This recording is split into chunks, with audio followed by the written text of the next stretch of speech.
100,000 ლარით. აქედან მოგესალმება ძირითადი პრიორიტეტები იყო სოციალური და ჯანდაცვის დაცვის პროგრამების განხორციელება და ინფრასტრუქტურის მშენებლობა. ჯანდაცვის პროგრამებისათვის გამოყოფილი იყო 1,59,000 ლარი, რომელიც დაფინანსდა, ხოლო რაც შეეხება ინფრასტრუქტურასა და მშენებლობას 9 მილიონ ლარზე მეტი არის გათვალისწინებული ბიუჯეტით, რომელიც სულად ფინანსად შეეხება განხორციელებულ პროექტებს. ახლა თქვენ ხედავთ მოხდა მრავალსართულიანი საცხოვრებელი სახლების იერსახის მოწესრიგება, სათამაშო მოედნების შევიძინა, სპორტული მოედნები მოეწყო, ეზოების კეთილმოწყობა, სანიავრი არხები რა თქმა უნდა ჩაიდო და მოეწყო. ახლა იყო სხვა პროგრამების, როგორც მოგეხსენებათ, საუბარი არის სახელმწიფო ფედერალურ პროგრამებზე, ისეთებზე როგორც არის გაზის მომარაგება, წყლის მომარაგების პროექტების განხორციელება. ამას ვლაპარაკობ 12 საცხოვრებელ საუბარი აზრით საკმაოდ ნაყოფიერად იმუშავა საგრაფიკო. თავარი ის არის, რომ მიმდინარე წელიწადს საქართველოს ეკონომიკაში და ისევე ქალაქის ეკონომიკაში შეიმჩნევა გარკვეული დადებითი ძალით. ეკონომიკის განვითარება ნიშნავს გარკვეული ინვესტიციების მოძებნას, ახალი საწარმოებების შექმნას, ახალი სამუშაო ადგილების შექმნას და რამოდენიმე დაგესახელებთ. მე ახლა მაგალითად გრანადას ქუჩაზე ავიღოთ იგივე ორი ახალი მაცივარი აშენდა იქ. ახლა ამჟამად შენდება თანამედროვე დონის საკმაოდ კარგი წესკული კომბინატი, რომელიც ასევე მარცვლეულის შესანახი ტერმინალიც გააჩნია. ასევე ხითან ახლოს შენდება ავტოცენტრი, ეს მარტო ლარნაგას ქუჩაზე. ახლა თუ გადავხედავთ სხვა იმდეს, აი ჭავჭავაძის კოლეჯში დაიწყო უკვე მეტალურგიული ქარხნის შენობლობა. ქალაქში სახელმწიფო პროექტები ხორციელდება და კარზე ვხედავთ ჩვენ, რომ დაიწყო უკვე საფუძველის მომზადება საკმაოდ ლამაზი შენობისათვის. მომავალწელს დაიწყება თეატრის სკვერზე იუსტიციის სახლის მშენებლობა. ასე რომ მე ნაწილი დავასახელებ მხოლოდ იმ მსხვილი საწარმოებისა, რომელიც შეიქმნა მიმდინარე წელსთან. მომავალ წელს კიდევ ეკონომიკური აქტივობიდან გამომდინარე კიდევ უფრო მეტი ინვესტიციას ვეუბნებით, უფრო მეტი წარმოებების აშენებას ვეუბნებით, რაც გამოიწვევს კიდევ უფრო მეტი ადამიანის დასახლებას. და აქვე მე მინდა აღნიშნო, რომ თავისუფალი ინდუსტრიული ზონა ჯერჯერობით ნელი ტემპით შენდება, ასე ვთქვათ.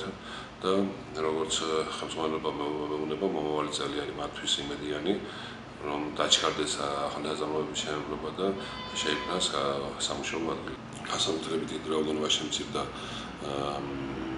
ფოთესაზღვაო ნავსადგურში, ეს არის 386 კაცი და რა თქმა უნდა მათ კომპენსაციები დაენიშნათ ერთ წლის განმავლობაში 60%-ის ორგანობით ხელფასის, მაგრამ რა თქმა უნდა ეს სამწუხაროა და ჩვენ გვაქვს საუბარი და გვაქვს ურთიერთობა პორტის ხელმძღვანელობასთან, რომ ნაწილი ამ ხალხისა ისე დაუბრუნდებოდა და დასაბუთებდა პორტის ხელმძღვანელობა იღებს თავის თავზე გარკვეული ინვესტიციები განახორციელოს მას, როგორც სიბრსასახელებელი ეს არის დაახლოებით 50 მილიონი დოლარის, და შეიქმნება დამატებითი სამუშაო ადგილების და ნაწილი იმ ხალხისა, რომელიც შემჭირდა დასაბუთება იმ დასასრულებაში. ასევე განხორციელდა შემცირება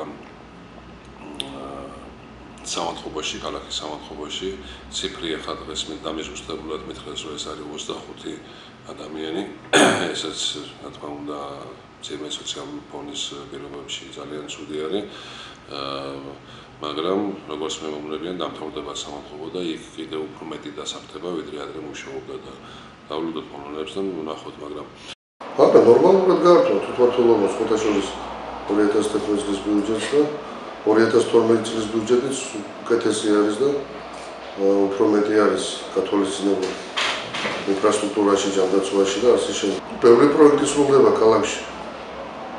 წყლის შეიძლება ცოტა ადრე იყო დაწყებული, მაგრამ გრძელდება და წყლის პროექტი, კანალიზაციის პროექტი, გაზის პროექტი, შემდეგ ფასადები და რაღაცა ესე შემდეგ შეიძლება ითქვას თეატრის პროექტი.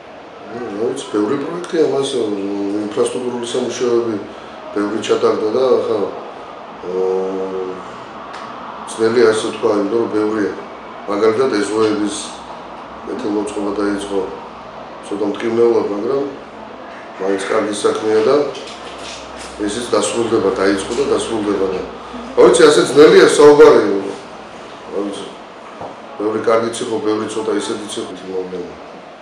დადებით მოვლენებს ბევრი შეგვიძლია ჩამოთვალოთ, იმიტომ რომ ისევ და ისევ ამა თუ იმ რეგიონში ძალიან ბევრი რაღაც კეთდება, ხო? ინფრასტრუქტურული ისევ და არის სამონტყოებით უგნებავთ, თუ გზები და აი ასეთ ინფრასტრუქტურის სამუშაოები და წინ სხვა თუნდაც აგერ ბათუმში მესტია, ანაკლია, კიდევ რა ვიცი, ცხეთა. წლის უარყოფით მოვლენად? უარყოფითი რა ვიცი ახლა, კიდევ თუ უარყოფითი რა ვიცი. რაც ვერ გავაკეთეთ, ვერ შევასრულეთ დავუშვათ რა. თუ მთლიანად იცვლება ქალაქის იერსახე, შეიმოსა მრავალსართულიანი ბინები ლამაზ-ლამაზი ფერებით და შესაბამისად მოწესრიგდა და მოეწყო ეზოები, სკვერები და შესაბამისად კეთდება ძალიან ბევრი და კარგი ლამაზი საქმე. ანუ ქალაქში მთავარი ესეთი ძალიან ბევრი. ერთ-ერთი აღსანიშნავი ის არის, რომ ადამიანებს ნორმალურ პირობებში უწევთ ცხოვრება და ნორმალურ პირობებში უწევთ საქმიანობა. ქალაქისთვის ძალიან მნიშვნელოვანი იყო გასული წელი, ასე ვთქვათ, 2011 იმ თვალსაზრისით, რომ ძალიან ბევრი პროექტები არის დაწყებული და განხორციელებული. ყველაზე მნიშვნელოვანი, რაც შეიძლება ითქვას, ეს არის წყლის რეაბილიტაციის პროექტი და გაზის პროექტი, რომელიც ასე ძალიან ჭირდება ჩვენს მოსახლეობას.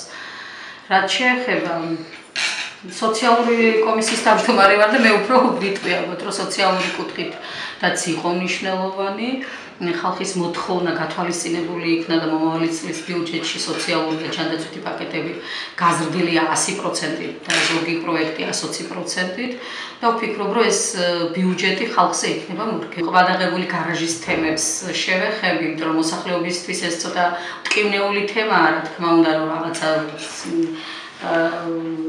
მის სათავსო იყო და რაღაცას მისთვის წარმოადგენდა, მაგრამ მედალს აქვს ორი მხარე და მე ვფიქრობ, რომ ეს ზოგიერთისთვის იყო მტკივნეული, მაგრამ უმრავლესობისთვის დადებითი და პოზიტიური აღმოჩნდა.